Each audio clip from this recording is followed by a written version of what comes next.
അസ്സലാമു അലൈക്കും. ഡാബ style kadai chicken gravy വളരെയേറെ ടേസ്റ്റി ആയിട്ടുള്ള സിമ്പിൾ ആയിട്ടുള്ള ഈ ചിക്കൻ ഗ്രേവി തയ്യാറാക്കുന്നത് എങ്ങനെയെന്ന് നമുക്ക് കണ്ടു നോക്കാം. ഈ കടായി ചിക്കൻ ഗ്രേവി തയ്യാറാക്കുന്നതിന് വേണ്ടി ഫ്രഷ് ആയിട്ട് ഒരു മസാലപ്പൊടി തയ്യാറാക്കാനുണ്ട്. അതെങ്ങനെയെന്ന് കണ്ടു നോക്കാം. ചൂടായ ഒരു പാനിലേക്ക് 1.5 ടീസ്പൂൺ മുഴുവൻ മല്ലി, 1 ടീസ്പൂൺ ചെറിയ ജീരകം, 1 ടീസ്പൂൺ വലിയ ജീരകം, 1 ടീസ്പൂൺ കുരുമുളക്, ചെറിയൊരു കഷ്ണം പട്ട, ഒരു സ്റ്റാർ അതായത് തക്കോലം, ഇത് ചേർത്ത് നല്ലപോലെ ഒന്ന് വറുത്തെടുക്കുക. കരിഞ്ഞു പോകരുത്, ചെറിയ തീയിലിട്ട് വേണം വറുത്തെടുക്കാൻ വേണ്ടിയിട്ട്.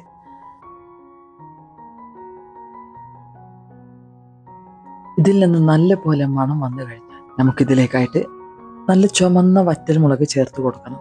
ഞാനിവിടെ 6 എണ്ണമാണ് എടുത്തിട്ടുള്ളത്. ഈ വറ്റൽമുളകും ഇതോടൊപ്പം ചേർത്ത് നല്ലപോലെ ഒന്ന് വറുത്തെടുക്കുക. ശേഷം ഇതൊരു പ്ലേറ്റിലേക്കായിട്ട് മാറ്റി കൊടുക്കുക. ഈ പാനിൽ തന്നെ വെച്ചുകൊണ്ടിരുന്നാൽ കരിഞ്ഞു പോകാൻ സാധ്യതയുണ്ട്. അതുകൊണ്ടാണ് വേറൊരു പാത്രത്തിലേക്ക് മാറ്റി നല്ലപോലെ ചൂടാറിക്കഴിഞ്ഞാൽ മിക്സിയുടെ ചെറിയ ജാറിലേക്കിട്ട് നല്ലപോലെ ഒന്ന് പൊടിച്ചെടുക്കുക.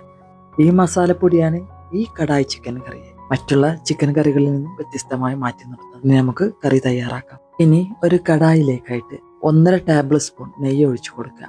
അതുപോലെ തന്നെ 1.5 ടേബിൾ സ്പൂൺ ഓയിലും ചേർത്ത് ഇത് നല്ലപോലെ ഒന്ന് ചൂടായി കഴിഞ്ഞാൽ നെയ്യ് മെൽറ്റ് ആയി കഴിഞ്ഞിട്ടുണ്ടെങ്കിൽ ഇതിലേക്കായിട്ട് 1 ടീസ്പൂൺ ചെറിയ ജീരകം ചേർത്ത് കൊടുക്കണം. ചെറിയ ജീരകം ഒന്ന് പൊട്ടിക്കഴിഞ്ഞാൽ ഇതിലേക്കായിട്ട് 3 വലിയ സവാള ചെറിയ കഷ്ണങ്ങളാക്കിയത് ചേർത്ത് കൊടുക്കണം. സവാള ചേർത്ത് നല്ലപോലെ തന്നെ ഒന്ന് വഴച്ചെടുക്കുക. സവാള ഗോൾഡൻ കളറിലേക്ക് വന്നാൽ ഇതിലേക്കായിട്ട് 2 ടീസ്പൂൺ ജിഞ്ചർ ഗാർലിക് പേസ്റ്റ് ചേർത്ത് കൊടുക്കണം. ജിഞ്ചർ ഗാർലിക് പേസ്റ്റ് ചേർത്ത് നല്ലപോലെ തന്നെ ഒന്നുകൂടി വഴറ്റിയെടുക്കുക. ഇതിലേക്കായിട്ട് ചേർത്ത് കൊടുക്കേണ്ടത് തക്കാളിയാണ്. 2 ചുമന്ന തക്കാളി ഉണ്ടെങ്കിൽ അതാണ് കേട്ടോ നല്ലത്. നല്ല ചുമന്ന കളർ കിട്ടും കറിക്ക്. ഇത് അത്ര തന്നെ ചുവപ്പില്ല. എന്നാലും 2 വലിയ തക്കാളി ചേർത്ത് കൊടുക്കുക, ചെറിയ കഷ്ണങ്ങളാക്കിയിട്ട്. ആ തക്കാളി ഒന്ന് വഴറ്റിയെടുക്കുക. കൂടെ തന്നെ ഈ കറിക്ക് ആവശ്യമായ ഉപ്പ് ചേർത്ത് കൊടുക്കുന്നുണ്ട്. 1.5 ടീസ്പൂൺ ഉപ്പാണ് ഈ കറിക്ക് ആവശ്യമുള്ളത്. ഇത് ഞാനിവിടെ ചേർത്ത് കൊടുക്കുന്നുണ്ട്. നല്ലപോലെ ഒന്ന് വഴറ്റി കൊടുക്കുക. 2-3 പച്ചമുളക് കൂടെ ചേർത്ത് കൊടുക്കണം. പച്ചമുളകും ഇതിന്റെ കൂടെ തന്നെ ചേർത്ത് നല്ലപോലെ ഒന്ന് വഴറ്റിയെടുക്കുക. ശേഷം ഇതിലേക്കായിട്ട് മസാലപ്പൊടികൾ ചേർത്ത് കൊടുക്കാം. 1/4 ടീസ്പൂൺ മഞ്ഞൾപ്പൊടിയും 2 ടീസ്പൂൺ കാശ്മീരി മുളക് പൊടി കൂടിയാണ് ചേർത്ത് കൊടുക്കുന്നത്. നന്നായി തന്നെ വഴറ്റിയെടുക്കണം.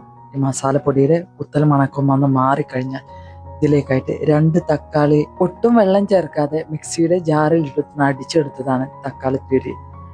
ഇത് നല്ല ചുമന്ന തക്കാളി ആണെങ്കിൽ നല്ല കളർ ഉണ്ടാകും. ഞാൻ പറഞ്ഞില്ലേ, തക്കാളിക്ക് ഇവിടെ വലിയ കളറില്ല, അതുകൊണ്ട് അത്ര തന്നെ കളർ കാണുന്നില്ല. ഈ മസാലപ്പൊടിയിൽ ഇട്ടിട്ട് 2-3 മിനിറ്റ് സമയം തന്നെ ഒന്ന് നല്ലപോലെ ഒന്ന് തക്കാളി പ്യൂരി ഒന്ന് ഇളക്കി യോജിപ്പിക്കുക. ശേഷം ഇതിലേക്കായിട്ട് ചേർത്ത് കൊടുക്കുന്നത് ബോണോട് കൂടിയ ചിക്കനാണ്. 1 കിലോ ചിക്കനാണ് ഞാനിവിടെ ചേർത്ത് കൊടുത്തിട്ടുള്ളത്. ഈ മസാലയിൽ ചിക്കൻ ഇട്ട് നല്ല പോലെ തന്നെ ഒന്ന് മിക്സ് ചെയ്തെടുക്കുക. നമ്മൾ തയ്യാറാക്കിയ ഈ മസാലയും ചിക്കനുമായിട്ട് നല്ല പോലെ യോജിച്ചു കഴിഞ്ഞാൽ ഇതിലേക്കായിട്ട് നേരത്തെ നമ്മൾ തയ്യാറാക്കി വെച്ചിരുന്ന ഒരു കടായി ചിക്കൻ്റെ മസാലപ്പൊടി, ആ മസാലപ്പൊടിയിൽ നിന്ന് 3 ടീസ്പൂൺ മസാലപ്പൊടി ഞാനിവിടെ ചേർത്ത് കൊടുക്കുന്നുണ്ട്. നല്ലപോലെ തന്നെ ഒന്ന് ഇളക്കി യോജിപ്പിക്കുക. ശേഷം ഇതിലേക്കായിട്ട് വെള്ളം ചേർത്ത് കൊടുക്കുക. 2 കപ്പ് വെള്ളമാണ് ഞാനിവിടെ ചേർത്ത് കൊടുക്കുന്നത്. അതിൽ ആദ്യത്തെ കപ്പ് തക്കാളി അരച്ച മിക്സിയുടെ ജാറുണ്ടല്ലോ, അതിൽ ചുറ്റിച്ചിട്ടൊന്ന് ഒഴിച്ചു കൊടുക്കുകയാണ്. പിന്നെ ഫ്രഷ് ആയിട്ടുള്ള വെള്ളം, അങ്ങനെ 2 കപ്പ് വെള്ളം ഒഴിച്ചു കൊടുത്ത് നല്ലപോലെ ഒന്ന് ഇളക്കി യോജിപ്പിക്കുക. ഒന്ന് തിളക്കാനുള്ള സമയം കൊടുക്കുക കേട്ടോ. തിളച്ചു കഴിഞ്ഞാൽ ഇത് മൂടി വെച്ചാണ് വേവിക്കേണ്ടത്. 15 മിനിറ്റ് സമയം മീഡിയം ഫ്ലെയിമിൽ മൂടി വെച്ച് വേവിക്കുമ്പോഴേക്കും ഗ്രേവി ഏകദേശം തയ്യാറായി കഴിഞ്ഞിട്ടുണ്ട്. ഈ പറഞ്ഞ 15 മിനിറ്റിനുള്ളിൽ ആവശ്യമെങ്കിൽ ഇടയ്ക്കൊന്നേടെ തുറന്ന് ഇളക്കി കൊടുക്കാവുന്നതേ ഉള്ളൂ. വീണ്ടും മൂടി വെച്ച് ഒരു 10 മിനിറ്റ് സമയം കൂടി വേവിക്കണം. അത് മീഡിയത്തിനും ലോക്കും ഇടയിലായിട്ടാണ് വേവിക്കേണ്ടത്. ഈ പറഞ്ഞ സമയം കൊണ്ട് നല്ല തിക്ക് ഗ്രേവി ആയിട്ട് വന്നിട്ടുണ്ടാവും കേട്ടോ. ഇനി ഈ ഗ്രേവിയിലേക്കായിട്ട് 2 ഇൻഗ്രീഡിയൻസും കൂടി ചേർക്കാനുണ്ട്. ചെറിയൊരു സവാള സ്ക്വയർ ആയിട്ട് കട്ട് ചെയ്തതും അതുപോലെ തന്നെ ചെറിയൊരു ക്യാപ്സിക്കം സ്ക്വയർ ആയിട്ട് കട്ട് ചെയ്തതും കൂടെ ചേർത്ത് നല്ലപോലെ ഒന്ന് ഇളക്കി യോജിപ്പിച്ച് 2 മിനിറ്റ് സമയം ഒന്ന് മൂടി വെച്ച് വേവിക്കുക.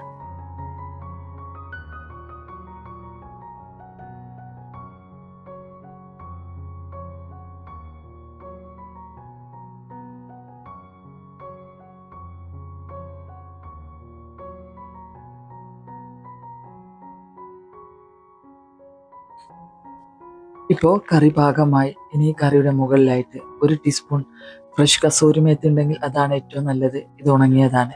അതൊന്ന് പൊടിച്ചതിന് ശേഷം ഇതിലേക്കായിട്ട് ചേർത്ത് കൊടുക്കുക. പിന്നീട് അല്പം മല്ലിയില കൂടി ചേർത്ത് കൊടുത്താൽ റെസ്റ്റോറന്റ് സ്റ്റൈലുള്ള നല്ലൊരു ചിക്കൻ കടായി ഗ്രേവി തയ്യാറായി കഴിഞ്ഞു. ഇപ്പോൾ ഈ കറി നല്ല ചൂടിലാണ്, നല്ല ചൂടോട് കൂടിയ കറിയാണ്. ഇതൊന്ന് ഇരുന്ന് കഴിഞ്ഞാൽ, അതായത് ചൂടൊന്ന് അല്പം കൂടി ആറിക്കഴിഞ്ഞാൽ ഈ കറി ഒന്നും കൂടി തിക്കായി വരും കേട്ടോ. പല പല ഘട്ടങ്ങളിലായിട്ട് 35-40 മിനിറ്റോളം ഈ ചിക്കൻ ഗ്രേവി തിളച്ചുകൊണ്ടേ ഇരിക്കാണ്. അതുകൊണ്ട് തന്നെ നമ്മുടെ ചിക്കനൊക്കെ നല്ല സോഫ്റ്റ് ആയിട്ട് വന്നിട്ടുണ്ടാവും. ഏതൊരാൾക്കും കഴിക്കാൻ പറ്റുന്ന രീതിയിലേക്ക് ഡാബ സ്റ്റൈൽ കടായി ചിക്കൻ ഗ്രേവി തയ്യാറായി കഴിഞ്ഞു. നിങ്ങൾക്ക് എല്ലാവർക്കും ഈ വീഡിയോ ഇഷ്ടമായിട്ടുണ്ടാവുമെന്ന് ഞാൻ കരുതുന്നു, ഉപകാരപ്പെടുമെന്ന് പ്രതീക്ഷിക്കുന്നു. അങ്ങനെ ഉപകാരപ്പെടുമെന്ന് തോന്നുകയാണെങ്കിൽ ഇത് മറ്റുള്ളവരിലേക്ക് ഷെയർ ചെയ്ത് കൊടുക്കുക. ഇഷ്ടമായ ലൈക്ക് ചെയ്യുക, സബ്സ്ക്രൈബ് ചെയ്യുക. ഇൻഷാ അല്ലാഹ് മറ്റൊരു വീഡിയോയുമായി വരുന്നതുവരേക്കും ബൈ. അസ്സലാമു അലൈക്കും.